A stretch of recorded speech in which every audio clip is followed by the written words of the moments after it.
on the AMP app every Monday and Thursday at 8 p.m. Let me tell you something. We have a couple of different news articles to run through today. We have some really nice things going on. We're getting everything going. As you know, we are streaming right now on Facebook, YouTube, and we are live right now on the Bigo app. So if you have the AMP app, you're in luck because guess what? You get to hear all the music.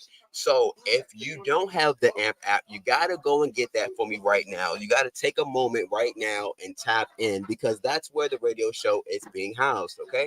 So help me out. Go right into your app store, right? It's called AMP. All right. It's AMP. All right. The AMP app, right? Jump right into that. And then you guys are going to be able to get into the music breaks.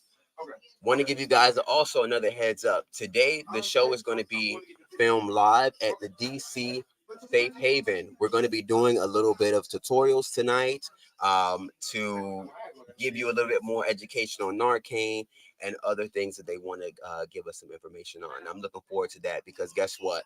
When we talk about ballroom, we don't really talk about all the other things that are a part of our culture, like drug abuse and also sometimes some passings of our own friends. So today we're going to get a little bit of insight on that as well. We're going to go ahead and start off with our first song because guess what? It's Virgo season and we're doing all Virgos tonight. All right, we're doing all Virgos tonight. So get ready, sit back with me, get ready for another tap in episode tonight. We'll be right back.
Let me tell you guys something very important about the Tap In show.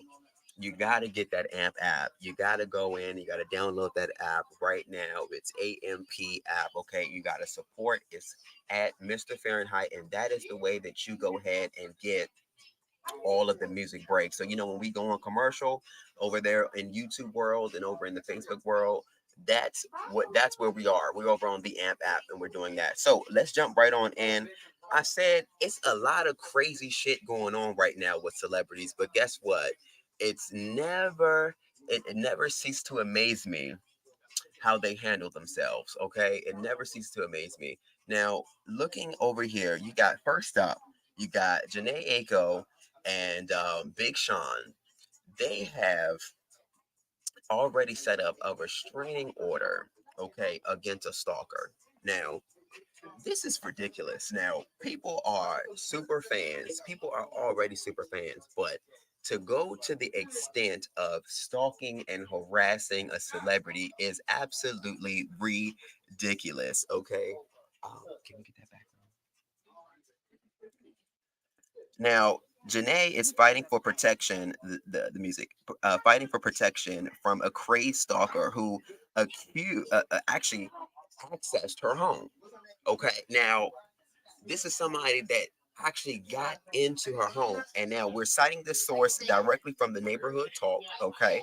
They posted this article and that they're citing that this is coming directly from TMZ. Isn't that funny how the news works?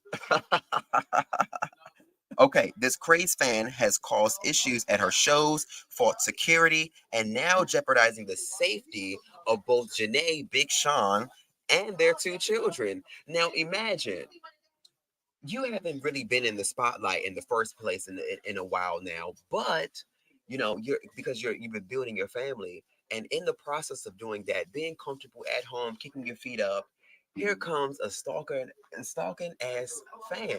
Like, come on, buy the album and move on, baby. Like, you come on. You're causing fights at people's shows. You're getting into it with security. I mean, how productive is that? I mean, how do you actually show how much you love an artist by doing all of that harassing behavior? I mean, it just doesn't make any sense. Come on, make the math. So, and then on top of that, look at Drew Barrymore. That's my girl. I love me some Drew Barrymore. She's still invited to the cookout. Now, I did see an article about Jennifer Aniston. We're not bringing her up because she's actually absolutely not invited to the cookout anymore. But I just wanted to go on live and on record saying that she's no longer invited to the cookout. But back to my girl, Drew Barrymore. Come on. Another situation where a fan is going absolutely crazy and stalking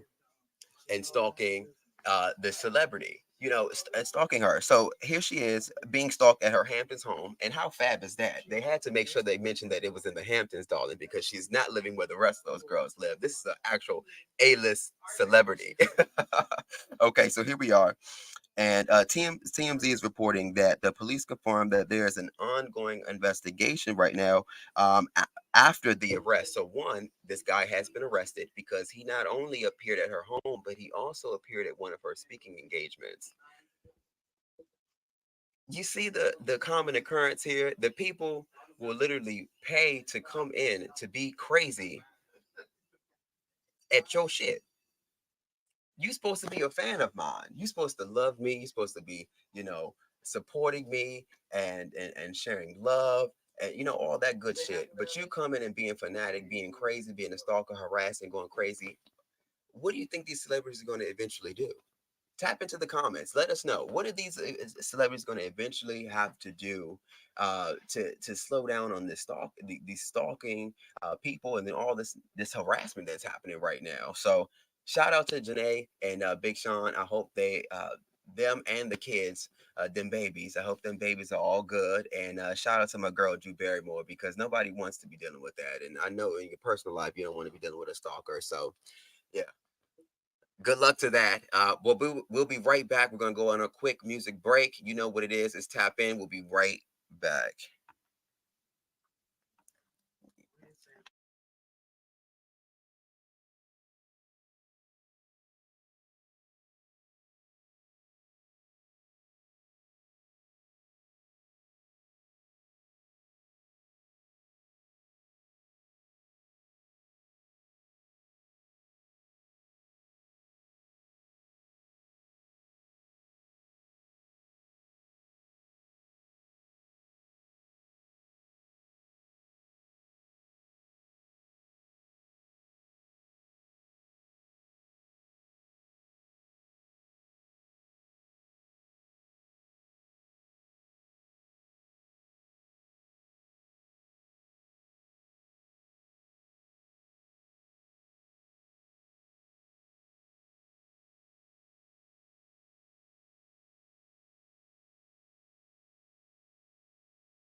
All right, all right, all right. Welcome back. We are back.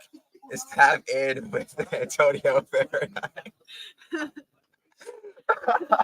Mind you, guys, we're at DC Safe Haven, the West are rolling in. We're having a West meeting tonight. Uh, hey guys, that's what we're trying to we're trying to roll the show before everything really gets into the nitty gritty. As you can see, I have plenty of time to do so. So, all right, guys, we're tapping in. We jump right back into Lizzo. I'm sure that you guys have been paying attention to this whole Lizzo situation with the dancers and all of the accusations, the whole banana eating out of the vagina whole situation. Like, it's just a whole lot, right? It's a lot of confusion, a lot of layers. And here we are. So, Hollywood Unlocked is reporting that Lizzo is actually going to go ahead and countersue. So now she's back with the defense.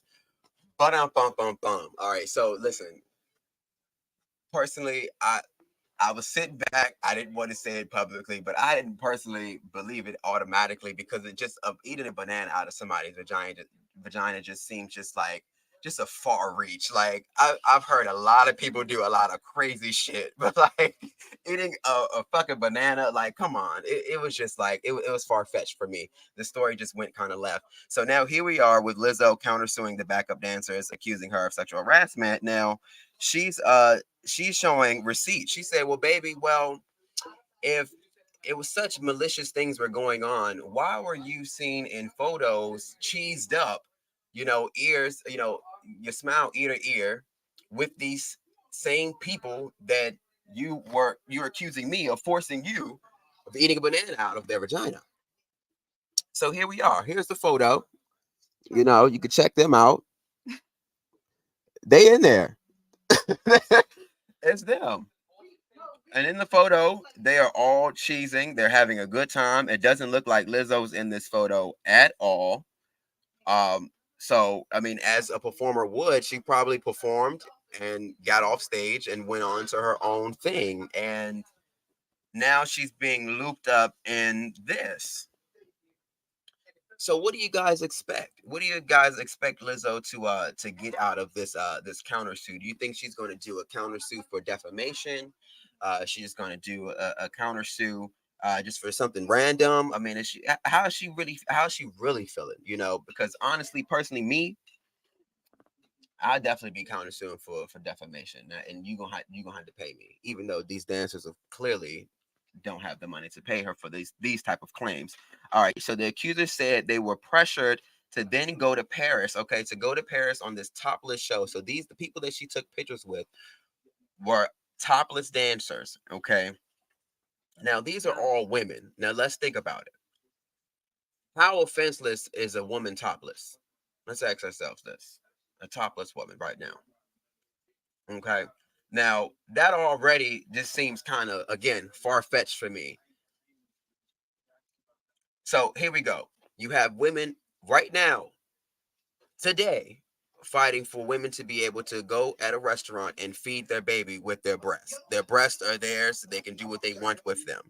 And then you're going to have now these accusers come around and say that they were forced to be around topless women. Come on, y'all. The math ain't mathin'. That's what I do, though. Okay. He says they're happily. Okay, so they were happily conversing. They were having a good time backstage. They were doing their thing. They were working with Lizzo for the third leg of the tour. So they've been working their ass off, right? He claims that there was a whole somebody claims that there's a whole video, okay,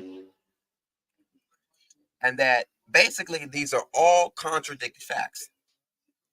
Basically, what they did was they spun what the truth was into something that could be nasty. You ever had somebody do that?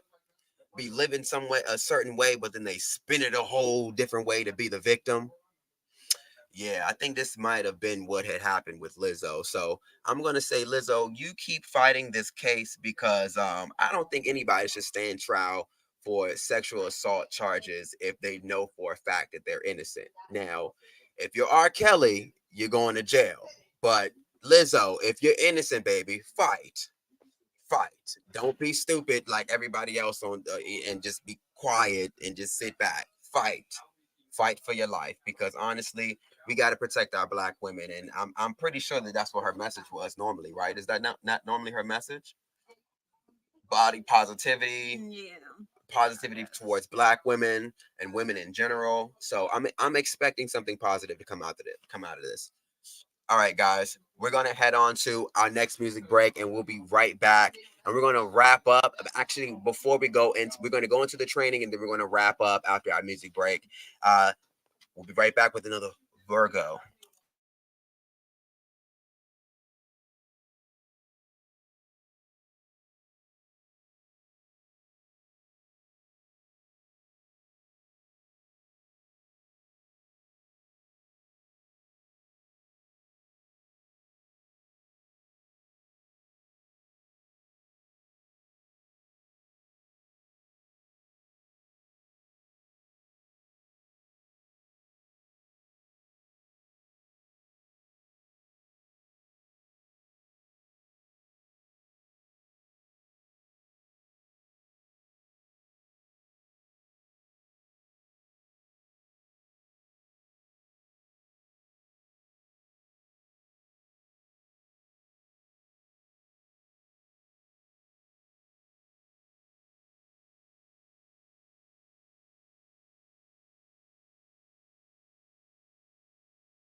All right. Welcome back. Welcome back. All right, now we're back streaming live on YouTube and Facebook. Like I said before, we are being hosted by DC Safe Haven. So I'm going to go ahead and turn over the camera so we can go ahead and focus on this training here.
Remember, even though I did it last time with you all, I never signed up to get the certification, so I wanted to make sure I was here today to do it.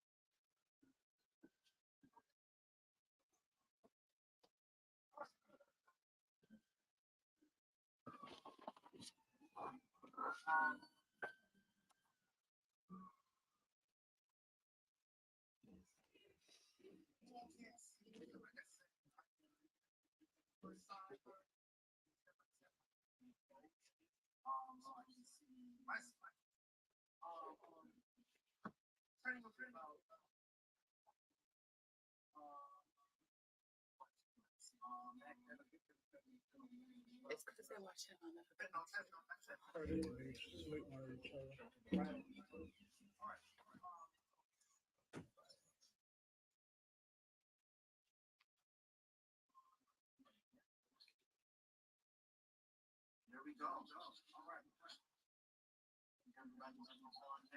All right, so this is going to be a training. It's actually going to be on someone else's laptop. So I'm actually going to put you guys on a break.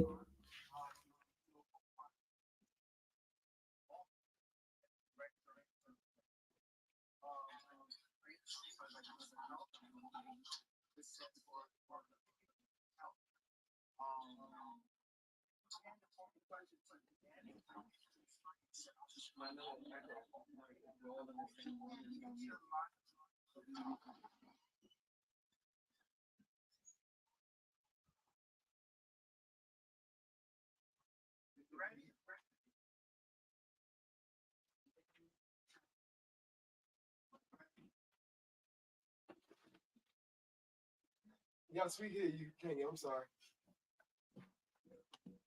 Oh, they can't hear. You can't hear you.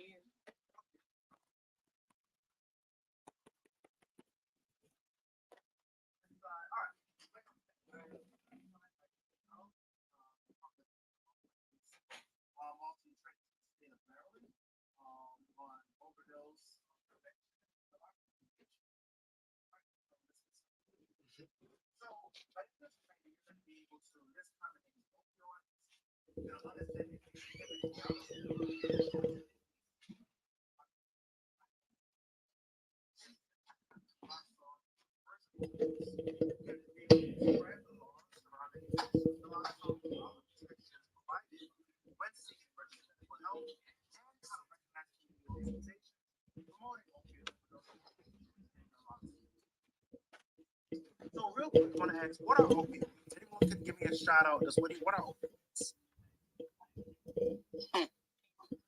Just yell it out. Let me hear. A plan. Plant. Okay. Okay. It comes from a plant, but give me some other ones. A drug. It's pain A inhibitor. drug. Sure. Yeah. Yeah. It's a drug. Anybody else know any other kind of opioids? It's a pain inhibitor. A pain inhibitor. Great. Great. Great. So we just talked about some what kind of opioids you've heard of. So opioids are broken down into three different categories. Opiates, which are morphine, codeine, and theanine. Then you have semi-synthetic opioids such as heroin, hydromorphone, hydrocodone, oxycodone, or norepinephrine. You also have full synthetic opioids, which are fentanyl, methadone, meperidine, tramadol, and thiazines. But for the purpose of this training, what we want to talk about is fentanyl. Because what we know is that fentanyl, you see on the further slide, that fentanyl is in majority of the overdoses that we're seeing in the District of Columbia. And this information that I'm going to share today is not. I'm going to talk a lot about DC because I'm doing it in a for a DC location. But this is information is also carried across the country. Right? This is what we're seeing nationally. Is what's happening. So opioids are a class of drugs that bind to the opioid receptors in the brain and body to relieve pain. So 4% pain relief is exactly on point. It comes from the poppy plant. So all of that was right on point.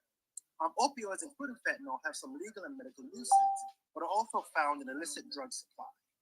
Opioids can be smoked, snorted, injected, swallowed, or drank. Pretty much any way you can get into the body, opioids can be taken. When we talk about how opioids impacts the body, it impacts the body in multiple ways. From pain relief, euphoria, meiosis, sedation, slowed or impaired movement, constipation, itching, respiratory depression, weakness, all these things, right? But when you talk about an overdose, right, what we want to talk about is respiratory depression. You know, the lungs aren't working. There's something connects with the brain. It's not sending a message to the lungs to be able to allow you to take.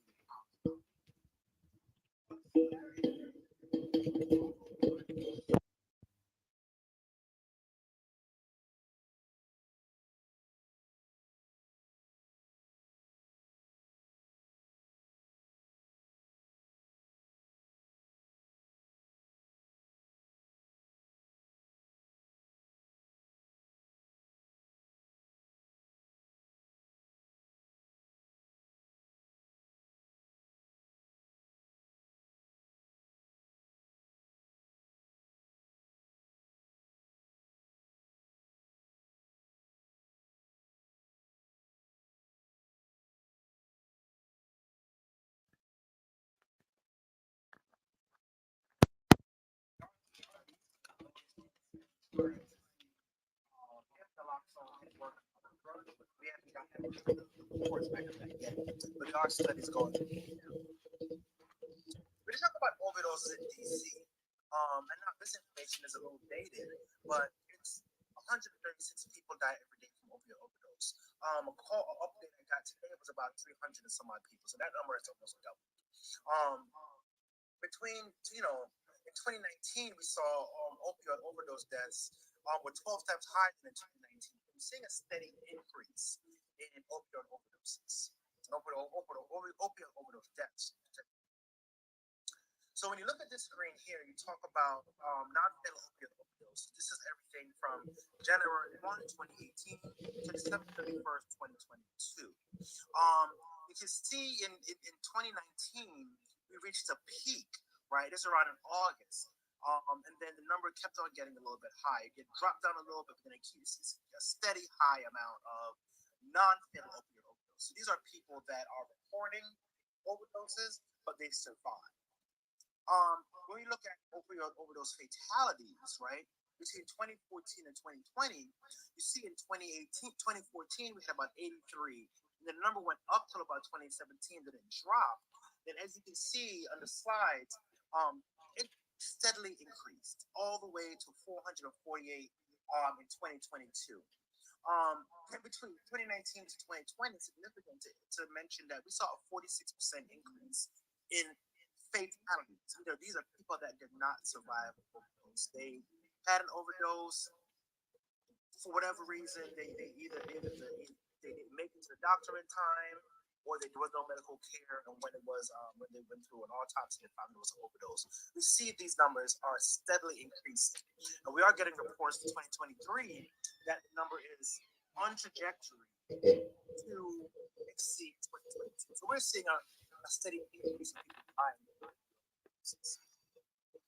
When we talk about the type of drugs that are causing people to die from overdose, I'm gonna pinpoint here the orange line. Remember, I told you that the reason we talk about fentanyl is because the majority of the overdoses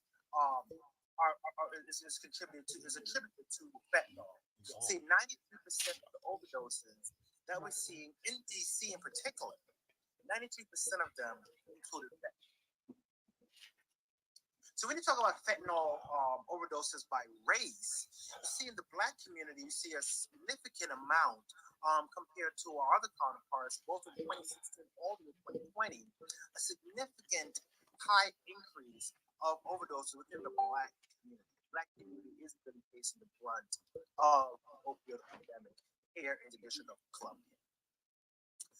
And when you talk about breaking it out by ages, if you see around the age between the ages of 50 to about 69, you see in every year that's been the highest breakdown of ages of individuals experiencing overdoses. Unfortunately, it goes all the way down to under 16. We've seen individuals as young as 11, 12 years old overdosing opioids, and going all the way up to about 80. But that 50 to 69 is where we're seeing a majority of folks are dying from opioid overdoses. When you break it down, males, identified males are extremely high. We have about 28%, which consists of about 28% of female. Now, one thing to note is that Office of Chief Medical Examiner, they do not break down the information by, hold on, someone's joining me.